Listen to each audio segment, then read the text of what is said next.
You're listening to The Lyndia Grant Show. Think on these things with Lyndia Grant. Well, good evening, Radio 1 listeners. Thank you for tuning in to The Lyndia Grant Show. We are here this week. We're recording on Election Day. Usually we record on Tuesdays and then we play the show on Friday. So because Friday is November the 8th, we're going to be talking to Dr. Frank Smith, the Honorable Councilman Frank Smith, about the African American Civil War Memorial and Veterans Day. We may talk to Dr. Julianne Melville, but if not, and we talk for the entire show, you'll understand, because she kind of wanted to wait until after we know who the winner is to come back. So we're kind of up in the air, and Councilman Smith said he would be happy to do both segments. So how are you today, Councilman Frank Smith? I'm doing great, Lyndia. Yes, for listeners around the world, Councilman Frank Smith is a civil rights leader. He served the citizens of the District of Columbia for 16 years, and he was a school board rep, and he was a member of the original member of SNCC.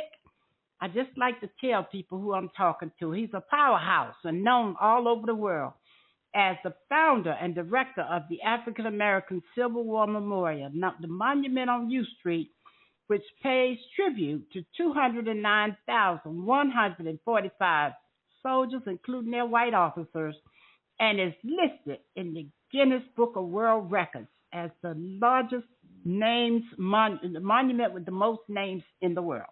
Councilman Frank Smith, say hello. Well, hello, Lyndia Grant. It's always good to be on with you. Yes, indeed. It's good to have you here. Well, Dr. Smith, let's talk a little bit about what's going on with politics. Okay. What you got to tell the listeners about Election Day? Because I know it's... Well, first of all, politics of the day and the politics of the African American Civil War Memorial sort of go together. Mm-hmm. Because, when the war is over, the Civil War is over, these men, including Frederick Douglass, start agitating with President Abraham Lincoln to get the 15th Amendment passed, so these soldiers, when they put down their rifles, would have the vote in order to defend themselves when they went back on these same plantations where they had been enslaved. Mm-hmm. Now they got to go back there because their wives are there, their mothers are there, their families are there, their churches and their cemeteries are there. They want to go back home, but yet they need the vote in order to defend themselves. And so this issue of the right to vote and whether your votes are going to count or whether they're going to try to steal your votes from you or try to scare you away from the polling place, this issue of the vote has been with us for a long time, and it's a very sacred thing for us because it's the vote that makes us all equal. When I vote and my vote is counted, my vote counted same as much as Donald Trump's vote count, same right. much as anybody else, rich or poor. Mm-hmm. And so it's important for people to get out and vote. Yes, indeed. So I am so happy to have you talk about that because you have run so many campaigns, which I have actually helped with. And I know it's always good to talk about it. And let's talk a little bit about what we think about Kamala. I love Kamala Harris, and I'm praying that she's going to be our winner. We can talk about that on my show. Well, let me say this to you, Lyndia, because there have been some people out there who have said, well, if she loses, it's going to be because the black male vote didn't vote for her. Let me just explain to the audience this fact right here. Don't ever forget this. Black people are only about 20-25% of the vote here in the United States. And if every one of us vote for her, and as I used to say joking sometimes, if every one of us vote for her and vote 2 times the way they do in Chicago, there still wouldn't be about 50 million votes. Mm-hmm. You need 80 million votes to get elected president of the United States. Mm-hmm. The only way she can win and the only way Obama won was because he was able to reach across the aisle and pick up enough votes from women and Hispanics and gays and straight people. All the races, all the ethnicities. That's right. All the races. All the races. And including whites. As a matter of fact, to be honest with you, she's going to need a lot of votes from white women because white men are the number one voters in the United States. Next to them is the white women. Mm-hmm. And African Americans come underneath there with about 20 million votes or so. So she's going to need white women. Now, she is probably going to get them this time. I think because so. of Roe v. Wade. Because of Roe v. Wade. Roe v. Wade. The Democratic Party, and I give Kamala credit for this, at that convention, they were able to explain to the country how Roe v. Wade and women's abortion rights affects everybody, not just some young girl, teenage girl who's had an abortion because she had a one-night fling and she doesn't want to bring that baby to term. That's one group of people, but there are women out there now whose lives have been endangered because something happened with the pregnancy. She got sick, the baby got sick. They need to terminate this in order to save the life of the mother. Maybe the fetus is already passed, and they need to terminate this to save the life of the mother. So there are people like that. And then, of course, we heard people like First Lady Michelle Obama, whose kids were born by in vitro fertilization, IVF, in vitro fertilization. That would be prohibited under this plan that these Republicans are putting out there. So I think what has happened now is that a lot of white women have realized that they need to vote for Kamala in order to save themselves in their own best interest. And that's the best thing you can have in a political coalition, a coalition where everybody gets something out of it. So there's something in here now for white women. I think them women are going to turn out and vote for Kamala. Now, of course, you and I are talking about this on the Sunday before the election, which is going to take place on Tuesday. So we may want to look at that again, but that's the only hope we have. And but the show, you got the right person at the head of the ticket. There could be nobody better to prosecute this case than Kamala Harris, who's been a prosecutor in her own right out there in California. She's been a senator in the United States Senate, and now she's been a vice president of the United States. You couldn't have a more qualified person leading this ticket and making this argument. So I think all of the elements of the university come together, and it's going to come out for the right thing. But because we're recording early and the election hasn't happened yet, but when the show airs on Friday, it's over. Tell the people what you think is going to be going on Friday.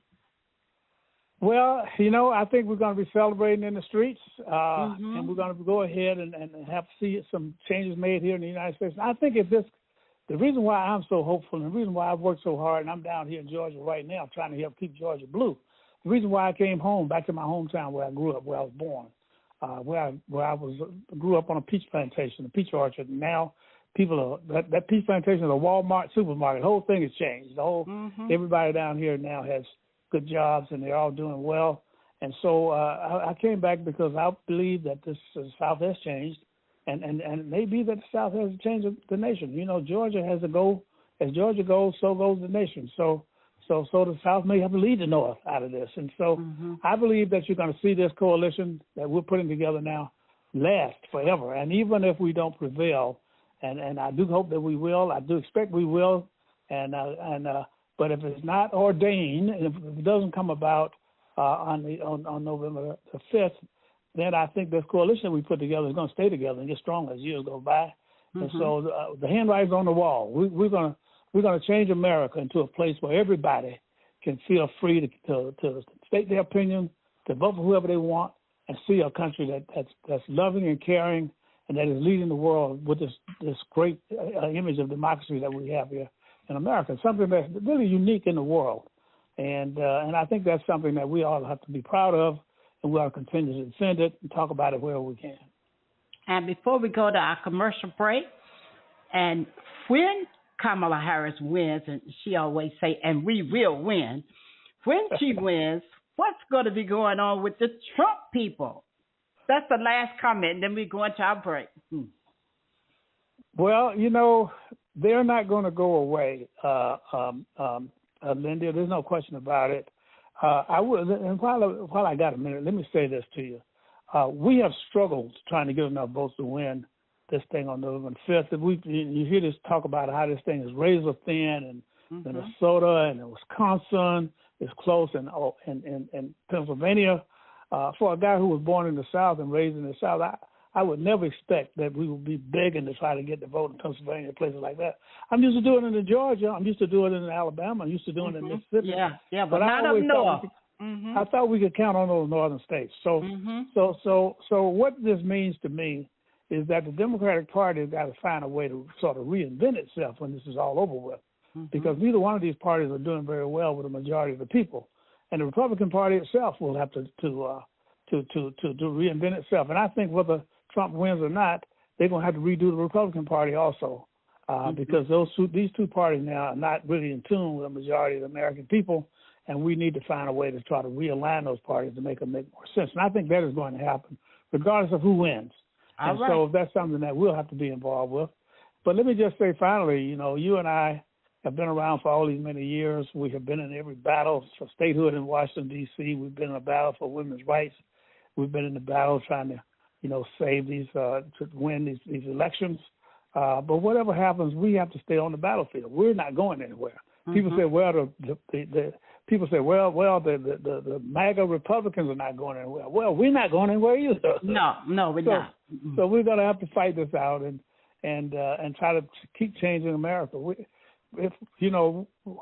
Douglas said years ago, the price of freedom is eternal vigilance. And we keep hoping that we're going to have to stop fighting, but it's not going to. We got to stay vigilant. Yes, indeed. We got to keep fighting. The gospel thing says lies forever, truth forever on the scaffold, lies forever on the throne. You just got to keep going. You got to keep fighting, trying to make this world a better place. There's no question about it. All right. You're listening to the Lyndia Grant Show, and we are talking to former Councilman Frank Smith, the Executive Director and founder of the African American Civil War Memorial Museum and Monument, located on U Street at Vermont Avenue, Northwest Washington, D.C. We're going to go to a commercial break, and we'll be back in a moment to talk about what plans he has for Veterans Day. Back in a moment. If it wasn't for my care coach at AmeriHealth, I probably wouldn't be so healthy right now. As a man, we don't get checkups or see a doctor regularly anyways. It's probably just a man thing because none of my partners go either. We know we should, but we just don't, and hope it works out. So what changed for you? AmeriHealth assigned me a care coach, somebody that gives one-on-one help, answer questions, explain things, and help set my appointments. She also helped me understand what having high blood pressure really means and ways to manage it so it doesn't kill me. It ain't nothing to play with. If you're a member of AmeriHealth, ask for a care coach. I'm glad I got mine. At AmeriHealth, if you need a care coach, you can have one. Just call us at 1-877-759-6224 to get connected. 1-877-759-6224. This program is funded in part by the government of the District of Columbia Department of Healthcare Finance. Mayor Muriel Bowser. Thank you for listening to the Lyndia Grant Show. Now we are getting ready to go to our second half to talk to Councilman Frank Smith about plans that he has for Veterans Day. Today is Friday, November the 8th, and on Monday is Veterans Day, November the 11th. And he's always got some outstanding plans at the African American Civil War Memorial. Talk to us, Dr. Smith. Okay, well, first of all, let me say happy Veterans Day to all of our veterans who serve our country so well. And I always, while I'm talking about Veterans Day, I always say that we all have family members who are in the military right now, active duty. One of my grandsons is a Navy SEAL. He's in the Navy right now. In the U.S. Navy. He's been in there for 12 or 13 years already. My brother, who I just talked to yesterday, he has a grandson who's in the United States Army. He's stationed in North Carolina now, but they've been deployed at least one time already overseas. So we have active duty people in our family members. Everybody has somebody. I'm sure you have some people in your family and other families out there. So first of all, I want to say thank you to all of those persons who served. We have to serve our country, even when our country don't serve us well. We have to fight for democracy around the world, even when we have to fight for democracy at home. That's right. What do I mean by that? I mean that I'm in my home state of Georgia now as I speak to you. I'm in the home state of Georgia. Well, there are people down here right now who are trying to find ways to eliminate African Americans who are already registered to vote, to get them off the voting rolls, trying to intimidate them, so that they won't be scared to come to the polling places to vote. There are people who are going into these polling places and giving people a hard time.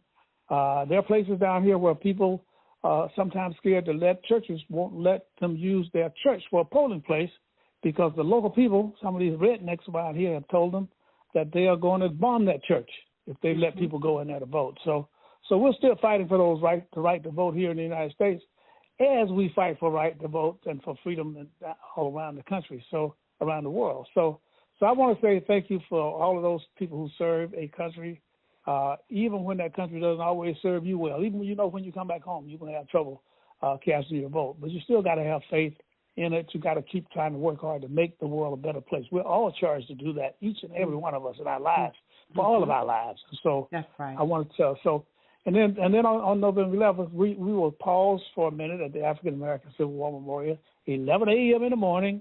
We start our program. We always have some music. We have, I think we'll have the Vermont Avenue Baptist Church come sing for us again this year for the music. We'll have an active duty military person who's our main speaker, to talk about about Veterans Day, to pay tribute to these 209,000 veterans at our program, and then afterwards we'll have a little repast out there so people can have some lunch. And so I ask the public to join us as we pay a somber tribute to the African American soldiers who started all of this back at the end of the Civil War. And we do it, we always demonstrate it every year by having an active duty military person in uniform. Yes. And talk about that and say hello to these guys. That's right. Been doing it for 20-something years, even when I was there. Yes, indeed. Absolutely. And let me say something about that, Lyndia, for a minute. I don't mean to embarrass you or nothing, but you have been with this project now for over 25 years. You and your sisters started out. It was 4 of you all. You get one of them, you get all of them. And you were working at the African American Civil War. You helped us enroll these names. You organized these young people to figure out how to go to the archives, take these names and enroll them properly on these computer programs so that we could turn them in back to the Church of the Latter-day Saints. The Mormon Church is how they're normally known. Everybody knows they keep very good records, genealogical records. So we're working with them and the National Park Service to get these names put together. And as you mentioned earlier, now the African American Civil War Memorial last year, February, was just named by the Guinness Book of World Records as the monument with more names than any other monument in the world. Yes, and that is just a tremendous tribute. Because when you and I started talking about this, nobody even had heard of these people. People looking at us saying, where did y'all get all these names from? Y'all must take you a lifetime to get these names. And you went out there and worked on this thing, got those names. And tell us a little bit about some of the stuff you did on that video. Well, it was working with the National Park Service and working with the National Archives and Records Administration. They shipped the box down from Utah with all the names in it, and me and a lot of volunteers had to type all those names in. We had volunteers from staff from the city council. We had volunteers from Adams Morgan Day, from Georgia Avenue Day. We had Deltas and AKAs, and we had all kinds of Gamma Phi Delta sorority. I had all kinds of volunteers coming over to the Reeves Center because we had to type in 209,000, was really more, but there was some in there that they had to eliminate because they were duplicates. But we typed in probably 250,000 to get to the 209,000. So I'm telling you, it was quite a project, and I was honored to be given an award by the National Park Service because I personally typed in more than 25,000 all by myself. So it was a pleasure. I wanted people to hear you say that, Lyndia, because people hear you on your show all the time, and you be talking about a lot of different things. But I want to make sure we always give you credit for that because to go all the way from a time when we were working with documents that people hadn't even touched in 40 years from the National Archives, and so that means that people are writing books and they're writing movies, they're doing all kind of stuff, preaching sermons, and they're just overlooking all of these black soldiers who joined President Abraham Lincoln to help win this war. And now let me bring this up to today.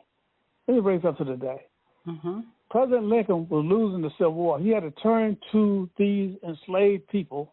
3 out of 4 of these 200,000 names were enslaved when the war started. They were enslaved. They had to fight their way literally from slavery to freedom.